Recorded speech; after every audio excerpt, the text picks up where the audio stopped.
Capstone 6. As has been stated before, many issues dealing with climate change will need to be addressed locally in order to have impacts globally. Due to the fact that the Earth's systems are intertwined and connected through global patterns, we cannot think of ourselves simply as citizens of a town, city, state, country, or even continent, but rather citizens of this planet. Finding strategies to mitigate the harm while adapting to the changing planet must be put in place to ensure the health of the planet for the future. Morocco is a country that is taking such steps to ensure it is doing its part for our planet. Their plan, as is the plan for many other nations, is to focus their strategies on the reduction of CO2 emissions. When we think of global sea ice, rising sea levels, more intense and more frequent storms, Morocco is not the country that rises to the top of the list in our minds.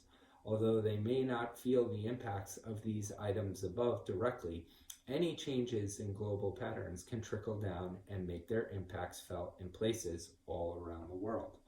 Morocco is working to be part of the solution to a problem bigger than the borders of their nation. Morocco's plan is to focus on reduction of CO2 emissions in order to limit the global temperature increase projections.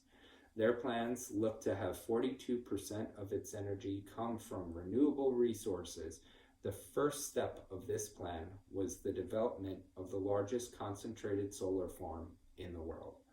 This field covers land the equivalent of 3,500 football fields and can generate enough power to power two cities the size of Marrakesh. It is an extreme measure, as these that are believed to be needed in order to achieve the goal of a healthier planet. Measures such as these taken by Morocco are needed in order to make a cumulative impact on the global problem.